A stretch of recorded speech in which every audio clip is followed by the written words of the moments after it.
कहानी की शुरुआत में हम एक लड़की लीसा को देखते हैं जो सड़क के बीचों बीच अपनी जान देने के लिए लेटी होती है। इतने में हमें एक गाड़ी सड़क पर आती हुई दिखाई देती है। जैसे ही लीसा गाड़ी को देखती है तो दर्दनाक मौत के डर से अपना इरादा बदल देती है और सड़क के साइड में हो जाती है। लेकिन गाड़ी वाला इंसान उसकी मदद के लिए नहीं रुकता और उसे नजरअंदाज करके आगे निकल जाता है जैसे वहाँ कुछ हुआ ही नहीं। उस लड़की का नाम लीसा है। लीसा की जिंदगी बहुत खराब चल रही है। आज उसकी बेटी का 9वां जन्मदिन है। तभी हम देखते हैं कि वही गाड़ी वाला जिसने पहले उसे इग्नोर कर दिया था अपनी गलती का एहसास करता है और गाड़ी को रिवर्स करके लीसा के पास आता है। वह लीसा से पूछता है, क्या तुम ठीक हो? लीसा जवाब देती है, ठीक हूँ। उस आदमी का नाम एडम है। एडम कहता है, यहाँ से शहर बहुत दूर है, अगर तुम चाहो तो मेरे साथ गाड़ी में चल सकती हो। लीसा मान जाती है और उसके साथ गाड़ी में बैठ जाती है। रास्ते में एडम पूछता है, तुम रात को शहर से इतनी दूर क्या कर रही थी? लीसा मायूस होकर कहती है, आज मेरी बेटी का 9वां जन्मदिन है, लेकिन अब वह इस दुनिया में नहीं है। एडम कहता है, तो तुम इसीलिए सड़क पर मरने के लिए लेटी हुई थी? लीसा जवाब देती है, मैं मरना नहीं चाहती, बस एक बार अपनी बेटी को आखिरी बार देखना चाहती हूँ। इतने में लीसा गाड़ी का रेडियो ऑन करती है। उसमें रिपोर्टर बता रहा होता है कि शहर में एक सीरियल किलर घूम रहा है जो लड़कियों को मार रहा है। आज सुबह भी उसने 2 लड़कियों की हत्या की है। कातिल की पहचान तो नहीं हो सकी, लेकिन इतना जरूर पता चला है कि वह गोरे रंग का है, एक ब्राउन कार में सफर करता है और उसके हाथ पर एक क्रॉस का निशान बना हुआ है। ये सुनकर लीसा जैसे ही एडम की तरफ देखती है तो उसे उस पर शक होता है, क्योंकि एडम का हुलिया बिल्कुल वैसा ही लगता है। अभी वह यह सब सोच ही रही होती है कि अचानक एडम कार की ब्रेक लगा देता है, जिससे लीसा का सिर गाड़ी के आगे हिस्से से टकरा जाता है और वह बेहोश हो जाती है। जब लीसा को होश आता है तो वह खुद को एक लोहे के बंकर में कैद पाती है। लीसा खुद को वहां देखकर घबरा जाती है और मदद के लिए जोर जोर से चिल्लाती है, लेकिन कोई उसकी मदद नहीं करता। तभी हम देखते हैं कि लीसा को एक अजीब सा सूट पहनाया गया है और उसके हाथ में एक घड़ी बंधी हुई है। लीसा उस घड़ी को उतारने की बहुत कोशिश करती है, लेकिन वह उसके हाथ से नहीं उतरती। लीसा वहां से निकलने की हर कोशिश करती है, लेकिन जब उसे एहसास होता है कि यहाँ से निकलना नामुमकिन है तो वह मायूस होकर एक कोने में बैठ जाती है और रोने लगती है। अभी वह रो ही रही होती है कि अचानक उस चैम्बर का एक दरवाजा खुलता है। उसमें से एक रास्ता दिखाई देता है जिसकी दूसरी तरफ से रोशनी आती हुई दिखती है। लीसा समझ जाती है कि अगर उसे यहाँ से निकलना है तो उसे इसी रास्ते से जाना होगा। वह बहुत खुश हो जाती है कि आखिरकार कोई रास्ता मिला, लेकिन जैसे ही वह उस सुरंग में प्रवेश करती है पीछे से बंकर का दरवाजा बंद हो जाता है। इसे देखकर लीसा और ज्यादा घबरा जाती है और उसे एहसास होता है कि अब वह पहले से भी ज्यादा तंग जगह में फंस गई है। अभी वह यह सब सोच ही रही होती है कि अचानक उसकी घड़ी में अलार्म बज उठता है और 11 मिनट का टाइमर लग जाता है, जिसे देखकर लीसा को समझ आता है कि अगर वह इन 11 मिनटों से पहले यहाँ से बाहर नहीं निकली तो वह हमेशा के लिए इस जगह पर फंस जाएगी। इसलिए लीसा उस तंग रास्ते से रेंगती हुई उस रोशनी की तरफ बढ़ना शुरू कर देती है। अभी उसने आधा रास्ता ही पार किया होता है कि अचानक वह सुरंग सेंटर से एक दरवाजे के जरिए बंद हो जाती है। यह देखकर लीसा बहुत ज्यादा डर जाती है और उसे समझ नहीं आता कि अब वह क्या करे और किस रास्ते से बाहर निकले, क्योंकि रास्ता दोनों तरफ से बंद हो चुका था। इतने में अचानक उसकी नजर एक और तंग रास्ते की तरफ पड़ती है। लीसा यहाँ से निकलने के लिए उस रास्ते से जाने का फैसला करती है, लेकिन वह रास्ता पहले रास्ते से भी बहुत ज्यादा तंग था। लीसा बहुत तकलीफ और मशक्कत से उस रास्ते से गुजरती है और आखिरकार उस रास्ते को पार कर लेती है। लेकिन जैसे ही वह आगे पहुंचती है तो लीसा को एक प्लेटफॉर्म जैसा बना हुआ रास्ता दिखाई देता है जिसमें 2 रास्ते बने होते हैं, एक ऊपर और एक नीचे। उसे समझ नहीं आता कि कौन सा रास्ता सही है, इसलिए वह ऊपर वाला रास्ता चुनती है और उस पर चलना शुरू करती है। अभी वह आधे रास्ते पर पहुंची ही होती है कि अचानक नीचे का फ्लोर ऊपर की तरफ उठना शुरू हो जाता है। ये देखकर लीसा बहुत डर जाती है। उसे एहसास होता है कि अगर वह जल्दी से इस जगह से नहीं निकली तो इस प्लेटफॉर्म के बीच में दब जाएगी और यहीं मर जाएगी। वह दबने ही वाली होती है कि अचानक उसका हाथ सुरंग के आगे वाले किनारे तक पहुंच जाता है। जैसे ही फ्लोर बंद होने वाला होता है वह वहां से निकलने में कामयाब हो जाती है और उसकी जान बच जाती है। वहां से निकलते ही वह चैन की सांस लेती है, लेकिन उसे क्या पता था कि अभी और भी मुश्किलें उसका इंतजार कर रही हैं। अचानक उसकी घड़ी में अलार्म बजता है और 5 मिनट का टाइम दिखाया जाता है। यह देखकर लीसा को पता चल जाता है कि आधा टाइम गुजर चुका है और उसे जल्द से जल्द यहाँ से बाहर निकलना होगा। इसलिए वह रेंगते रेंगते आगे बढ़ना शुरू कर देती है। अचानक उसे रास्ते में एक शख्स लेटा हुआ दिखाई देता है, लेकिन जैसे ही लीसा पास जाकर देखती है तो उसे मालूम होता है कि वह कोई जिंदा इंसान नहीं बल्कि एक जली हुई डेड बॉडी है। उसे देखकर लीसा और भी ज्यादा डर जाती है, क्योंकि उस डेड बॉडी के हाथ में भी वही घड़ी थी जैसी घड़ी लीसा के हाथ में थी। इससे लीसा को पता चलता है कि शायद यह शख्स भी उसकी तरह यहाँ पर उससे पहले आया होगा और यहाँ से बाहर निकलने में नाकाम होने की वजह से यहाँ मर गया। यह देखकर लीसा और जल्दी जल्दी निकलने की कोशिश करती है। वह जैसे तैसे उस डेड बॉडी को रास्ते से हटाती है कि इतने में फिर उसकी घड़ी में अलार्म बजता है और 2 मिनट का टाइम दिखाया जाता है। यह देखकर लीसा को समझ आता है कि उसके पास अब वक्त बहुत कम है, इसलिए वह जल्दी जल्दी आगे बढ़ने लगती है कि अचानक लोहे की सलाखों ने उसका रास्ता बंद कर दिया। यह देखकर लीसा और भी ज्यादा डर जाती है कि अचानक उस सुरंग से हीट पाइप्स निकलना शुरू हो जाते हैं जो धीरे धीरे उस सुरंग को गर्म करना शुरू कर देते हैं। लीसा को कुछ भी समझ नहीं आता कि अब क्या करना है। हीट पाइप्स को देखकर उसे भी एहसास हो जाता है कि जल्द ही वह भी उस डेड बॉडी के साथ इस सुरंग में पड़ी होगी। अभी वह यह सब सोच ही रही होती है कि अचानक उसके पीछे दीवार में से एक छोटा सा सेक्शन खुल जाता है। लीसा जल्दी से रेंगते रेंगते उस सेक्शन में अपनी जान बचाने के लिए चली जाती है, लेकिन जैसे ही वह उस सेक्शन में जाती है तो वह अचानक एक शीशे की दीवार से बंद हो जाता है। यह देखकर लीसा और भी ज्यादा डर जाती है कि इतने में उसकी घड़ी में टाइम खत्म होने का अलार्म बजता है। टाइम खत्म होते ही हीट पाइप से आग के फव्वारे निकलना शुरू हो जाते हैं और देखते ही देखते पूरी सुरंग आग की लपटों से भर जाती है। लेकिन जिस सेक्शन में लीसा होती है वह एक सुरक्षित जगह होती है जहां पर आग उसे कोई नुकसान नहीं पहुंचा सकती। थोड़ी देर बाद वो हीट पाइप्स वहां से सुरंग में गायब हो जाते हैं और आग भी जलना बंद हो जाती है। लीसा ये सारा मंजर देखने के बाद उसी सेक्शन में रहने का इरादा करती है, क्योंकि उसे इस बात से डर लगता है कि पता नहीं कब दोबारा वे हीट पाइप्स निकलें और आग के फव्वारे बरसाना शुरू कर दें। इतने में उस सेक्शन का दरवाजा खुलता है और सेक्शन की दीवार जबरदस्ती लीसा को धक्का देकर सुरंग में भेज देती है। अभी लीसा बाहर आई ही होती है कि फिर एक और मुसीबत उसका इंतजार कर रही होती है। अचानक उस सुरंग की छत वाला हिस्सा धीरे धीरे नीचे आने लगता है। वो लीसा को पीसने ही वाला होता है कि अचानक रुक जाता है। उस सुरंग में सिर्फ इतना फासला बचता है कि लीसा उसमें बस रेंगते हुए ही चल सकती थी। इतने में लीसा की घड़ी का अलार्म बजता है जिसमें फिर से 11 मिनट दिखाए जाते हैं। यह देखकर लीसा को मालूम हो जाता है कि ठीक 11 मिनट बाद फिर से आग निकलेगी, सैलाब आएगा और उसे जलाकर राख कर देगा। इसलिए उसे किसी न किसी तरीके से यहाँ से निकलना होगा। वो हिम्मत करती है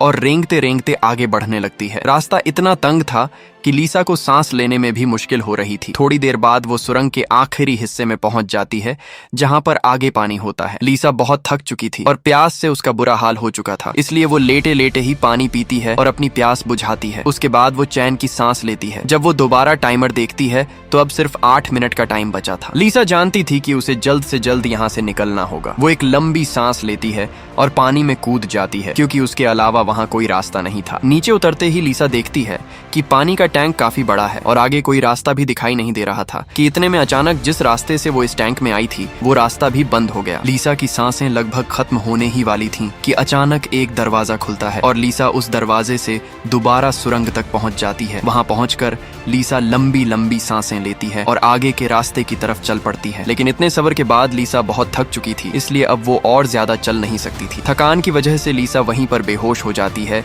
कि अचानक उसके कानों में किसी की चीखने की आवाज सुनाई देती है। ये आवाज सुनकर लीसा में थोड़ी सी उम्मीद पैदा होती है और वो जल्दी से उस आवाज का पीछा करने लगती है, ये सोचते हुए कि शायद वहाँ कोई और भी फंसा हो जो मदद के लिए पुकार रहा था। कि अचानक नीचे से एक दरवाजा खुलता है जिसमें उबलता हुआ तेजाब का पानी था। लीसा बाल बाल उसमें गिरने से बच जाती है। वो तेजाब इतना खतरनाक था कि लीसा उसे चेक करने के लिए जब उसमें कपड़ा डालती है तो वो राख में बदल जाता है। इसलिए लीसा अपने हाथों और घुटनों की मदद से सुरंग के दोनों किनारों पर ध्यान से चलती है और उस तेजाब वाले रास्ते को पार करने लगती है। जैसे ही वो उसे पार कर लेती है तो उसका घुटना उस तेजाब में लग जाता है, जिसकी वजह से उसके घुटने में बहुत गहरा जख्म बन जाता है। उस तकलीफ से लीसा चीख उठती है। अच्छी बात यह थी कि उसके सूट की वजह से उसे बहुत बड़ा जख्म नहीं हुआ था और वो मदद की आवाज भी अब काफी करीब से आ रही थी। इसलिए लीसा अपने दर्द को बर्दाश्त करती है और उसी तरह रेंगते हुए आगे बढ़ती रहती है। आवाज का पीछा करते करते लीसा एक लोहे के ग्रिड के पास पहुंचती है। वहां उसे एक आदमी दिखाई देता है जो कि सुरंग की दूसरी साइड एक और ग्रिड के पार फंसा हुआ होता है। उस आदमी ने भी वैसा ही एक ब्रेसलेट और सूट पहना होता है जैसा कि लीसा ने पहना होता है। उस आदमी की हालत देखकर लगता है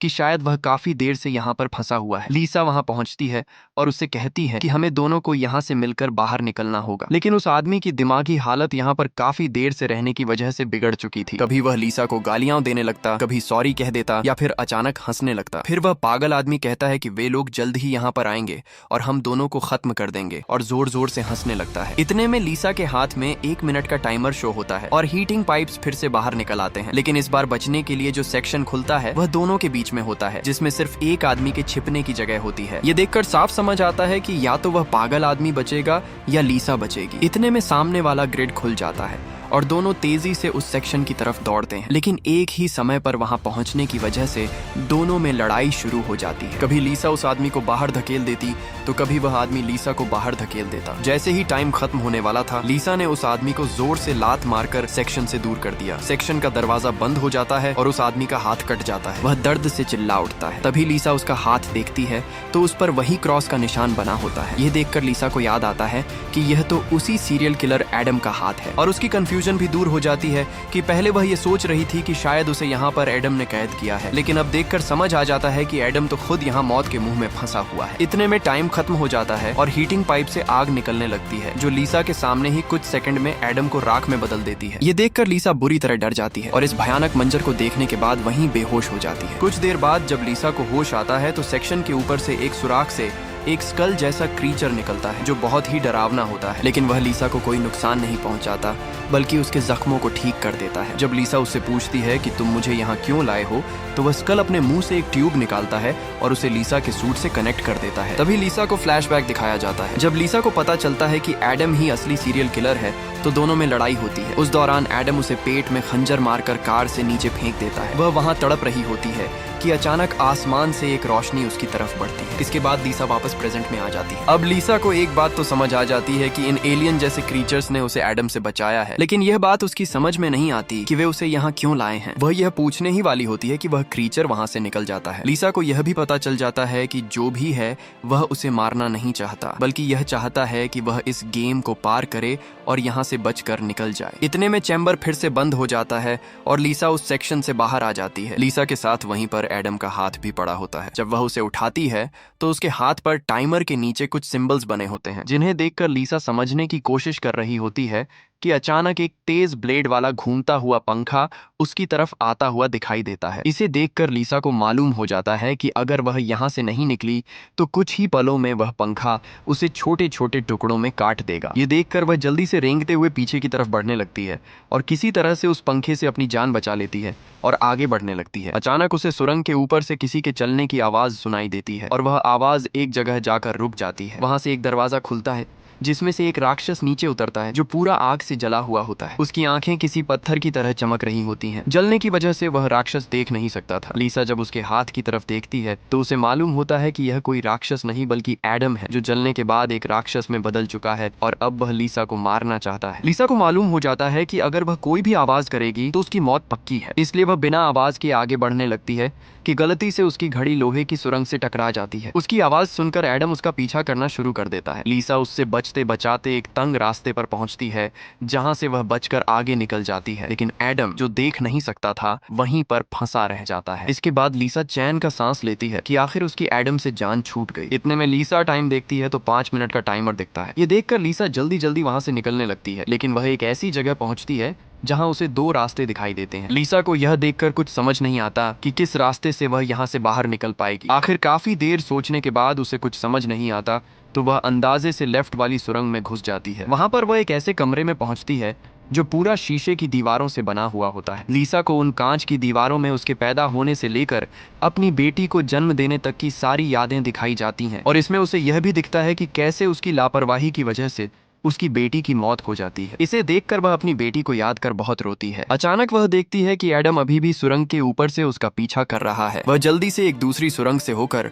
एडम से बच निकलती है। अचानक वह देखती है कि सुरंग की दूसरी तरफ बाहर निकलने का रास्ता है, लेकिन वह रास्ता पूरा कांटेदार तारों से बंद होता है। बाहर का रास्ता देखकर उसकी खुशी का ठिकाना नहीं रहता, लेकिन इतने में टाइम भी खत्म हो जाता है और हीटिंग पाइप्स फिर से निकलना शुरू हो जाते हैं। लेकिन लीसा किसी भी तरह वहां से निकलना चाहती थी। अपनी मंजिल को इतना करीब देखकर अब वह हार नहीं मान सकती थी, इसलिए वह नुकीले तारों के नीचे से होती हुई उस रास्ते की तरफ बढ़ती है। लेकिन यह उतना भी आसान नहीं होता जितना लीसा सोच रही होती है। उन नुकीले तारों की वजह से लीसा की कमर पर बहुत गहरे जख्म बन जाते हैं, लेकिन वह उनकी तकलीफ को सहन करती है और किसी तरह उस जगह से बाहर निकलना चाहती थी। किसी तरह वह नुकीली तारों से निकलकर आगे पहुंच जाती है और अपनी मंजिल के बहुत ही करीब होती है, लेकिन घावों से बहुत ज्यादा खून बहने की वजह से लीसा वहां बेहोश हो जाती है। इसी बीच टाइम भी खत्म हो जाता है और हीटिंग पाइप्स दोबारा आग बरसाना शुरू कर देते हैं। लीसा उसमें जलने ही वाली होती है कि अचानक सुरंग के नीचे से एक दरवाजा खुलता है और लीसा उसमें गिर जाती है। नीचे गिरने से लीसा बेहोश हो जाती है। जब उसे होश आता है तो वह देखती है कि वह फिर से उसी जगह पर आ गई है जहां से उसने सफर शुरू किया था। ये देखकर उसकी यहाँ से बाहर निकलने की सारी उम्मीदें टूट जाती हैं, क्योंकि उसे लगता है कि उसकी सारी मेहनत बेकार चली गई। उसी वक्त वह रोबोट फिर से आता है और उसके जख्मों को ठीक करने लगता है, लेकिन लीसा उसे रोक देती है और कहती है कि अब वह दोबारा यह सब नहीं कर सकती और अब उसे चैन से मरने दे। इस पर रोबोट उसकी बात मान जाता है और अपने मुंह से एक सिरिंज निकालकर उसे लगाने ही वाला होता है कि अचानक लीसा को वे सिंबल याद आते हैं जो उसने एडम के हाथ पर देखे थे। वह उन्हीं सिंबल्स को अपने खून से दीवार पर बनाती है। उसे समझ आता है कि वे सिंबल्स असल में यहाँ से बाहर निकलने का रास्ता बताते हैं। उनमें जो एरो दिखाए गए हैं उनका मतलब है कि जब भी दो रास्ते मिले तो लेफ्ट या राइट उसी हिसाब से चुनना है। लीसा सोचती है कि शायद उसकी घड़ी के नीचे भी वैसे ही सिंबल्स बने होंगे। ये समझते ही लीसा में बाहर निकलने की उम्मीद फिर से जाग उठती है। वह रोबोट से कहती है कि उसके घाव ठीक कर दे। अब नई उम्मीद के साथ लीसा दोबारा सफर पर निकल पड़ती है। क्योंकि वह पहले भी ये रास्ते पार कर चुकी थी, इसलिए आसानी से उन्हें पार करती हुई आगे बढ़ती जाती है। जब वह तेजाब वाले रास्ते पर पहुंचती है तो लीसा उस तेजाब से अपनी घड़ी को जलाकर हाथ से हटा देती है। तो उसे भी वैसे ही सिंबल्स दिखाई देते हैं जैसे एडम के हाथ पर थे, बस उनमें थोड़ी बहुत चेंजिंग थी। इसके बाद लीसा फिर उसी जगह पहुंचती है जहां पर उसने पहले दो सुरंगों में से लेफ्ट वाला रास्ता चुना था, लेकिन उसके सिंबल्स के मुताबिक राइट वाला रास्ता सही था। इस बार वह राइट वाला रास्ता चुनती है। आगे चलकर फिर उसे दो रास्ते दिखाई देते हैं और सिंबल्स के हिसाब से अब लेफ्ट वाले में जाना था। लीसा सिंबल्स की मदद से हर बार सही रास्ता चुन लेती है और हर रास्ते को आसानी से पार कर रही थी कि अचानक एक बार फिर एडम उसके पीछे पड़ जाता है। लेकिन इस बार लीसा समझदारी से काम लेती है। जब घड़ी पर टाइमर बजता है तो लीसा उसे दूसरी सुरंग में फेंक देती है, जो कि गलत रास्ता होता है क्योंकि एडम देख नहीं सकता था, इसलिए वह घड़ी की आवाज सुनकर उस सुरंग में चला जाता है। लेकिन जब लीसा दूसरी सुरंग में जाकर उन सिंबल्स को देखती है तो उसे मालूम होता है कि असल में सही सुरंग वही थी जिसमें उसने एडम को भेज दिया था और वह खुद गलत सुरंग में आ गई है। इसलिए अब वह एडम वाली सुरंग में जाने का फैसला करती है। लेकिन जैसे ही लीसा उस सुरंग में पहुंचती है तो वह देखती है कि सुरंग बहुत ही अजीब सी बनी हुई थी, मानो जैसे किसी जानवर का पेट हो। थोड़ी दूर चलकर लीसा को वहां पर अपनी घड़ी पड़ी हुई मिलती है और उसके पास एडम भी होता है। क्योंकि एडम देख नहीं सकता था इसलिए लीसा चुपके से अपनी घड़ी उठा लेती है कि इतने में घड़ी में 1 मिनट का टाइम बचता है, जिसकी आवाज सुनकर एडम उसके पीछे पड़ जाता है। लेकिन लीसा दोबारा उस सेक्शन में छिप जाती है और इतने में टाइम खत्म होने की वजह से हीटिंग पाइप्स निकल आते हैं। ये देखकर लीसा उसे मिडिल फिंगर दिखाकर चिढ़ाती है। एडम को भी पता चल चुका था कि अब उसकी मौत पक्की है, लेकिन फिर अचानक वे हीटिंग पाइप्स आग बरसाए बिना ही अंदर चले जाते हैं। ये देखकर लीसा डर जाती है क्योंकि अब जैसे ही सेक्शन ओपन होगा तो एडम उस पर हमला करेगा। इतने में सेक्शन ओपन होता है और एडम और लीसा के बीच हाथापाई शुरू हो जाती है। लीसा किसी तरह से उसे दीवार के साथ दबाए रखती है और दूसरी तरफ से सेक्शन की दीवार भी लीसा को बाहर धकेल रही होती है, जिसकी वजह से एडम की वहां पर मौत हो जाती है और आखिरकार उसे एडम से छुटकारा मिल जाता है। इसके बाद लीसा दोबारा उस रास्ते पर आगे बढ़ती है तो उसे फिर से दो रास्ते दिखाई देते हैं। सिंबल्स के मुताबिक उसे राइट वाले में जाना था, लेकिन वह देखती है कि अचानक लेफ्ट वाले दरवाजे से एक लड़की बाहर आती है। वह कोई और नहीं बल्कि लीसा की बेटी नीना होती है, जिसे देखकर लीसा बहुत ज्यादा खुश होती है क्योंकि लीसा ने नीना के मरने के बाद जीना ही छोड़ दिया था और उसकी जिंदगी की आखिरी ख्वाहिश भी यही थी कि वह नीना को बस एक बार देख ले, और यह ख्वाहिश आज उसकी पूरी हो गई थी। इस पर नीना कहती है, अब आप मुझे कभी अकेला मत छोड़ना। जिस पर लीसा कहती है, मैं हमेशा तुम्हारे साथ रहूंगी। इस पर नीना कहती है,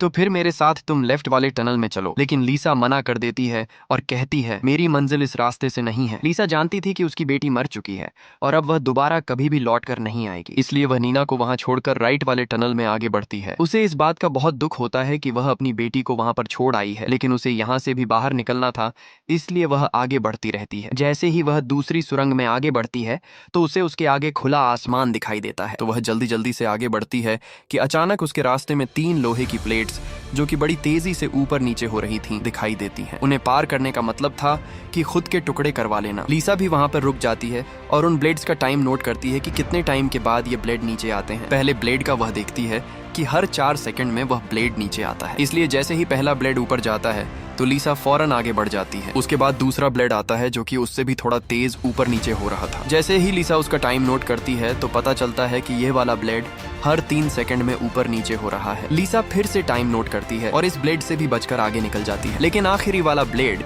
जो बहुत ज्यादा तेज था उससे बचना लगभग नामुमकिन लग रहा था, क्योंकि टाइम नोट करने पर पता चलता है कि वह हर 2 सेकंड में नीचे आ रहा है। लीसा को आगे आसमान भी दिखाई दे रहा था। वह यहाँ से निकलना चाहती थी, लेकिन ये वाला ब्लेड जैसे उसे बाहर निकलने ही नहीं देना चाहता था। लीसा जैसे तैसे करके उस ब्लेड को भी पार कर लेती है, लेकिन पार करते समय उसका पैर उसी ब्लेड में कट जाता है। दर्द से लीसा चीख उठती है, लेकिन वह इस तकलीफ को बर्दाश्त देखकर हर हाल में बाहर निकलना चाहती थी। जैसे ही वह आगे बढ़ती है और सुरंग से बाहर निकलने के लिए हाथ आगे बढ़ाती है तो उसे पता चलता है कि यह तो एक स्क्रीन है जिस पर सिर्फ आसमान की वीडियो चल रही थी। यह देखकर लीसा बहुत निराश हो जाती है क्योंकि अब वह यहाँ से बाहर नहीं निकल सकती थी। उसी समय टाइम भी पूरा हो जाता है और हीटिंग पाइप्स बाहर आ जाते हैं। अब लीसा को और कुछ नहीं चाहिए था क्योंकि अपनी बेटी को देखने की आखिरी इच्छा पूरी हो चुकी थी, इसलिए वह चैन की मौत मरने के लिए वहीं लेटी रहती है। अचानक हीटिंग पाइप्स आग बरसाने ही वाले होते हैं कि तभी सुरंग के ऊपर से एक दरवाजा खुलता है जिसमें से तेज रोशनी निकलती है। उस रोशनी की वजह से लीसा हवा में तैरती हुई उसमें चली जाती है। जैसे ही लीसा को होश आता है वह खुद को एक झरने के पास देखती है। ये देखकर उसके चेहरे पर मुस्कान लौट आती है। वहाँ वह अपने साथ नीना को भी देखती है। जब वह नीना से पूछती है क्या मैं मर चुकी हूँ, तो नीना कहती है तुम्हारा शरीर कई बार मर चुका है। इस पर लीसा पूछती है तो अब मुझे क्या करना है, तो नीना जवाब देती है अब सिर्फ तुम्हें जीना है। तब हमें दिखाया जाता है कि जिस जगह पर लीसा मौजूद है वह असली दुनिया नहीं बल्कि एक जन्नत जैसी खूबसूरत जगह थी। Short explanation, movie summary. Nina Lisa की लापरवाही की वजह से मर गई थी। इसी कारण लीसा को पहले नर्क में सजा भुगतनी पड़ी। जब उसकी सजा पूरी हो जाती है तो उसके गुनाह माफ कर दिए जाते हैं और उसे जन्नत में बाकी की जिंदगी जीने के लिए भेज दिया जाता है। और यहीं पर हमारी मूवी खत्म होती है।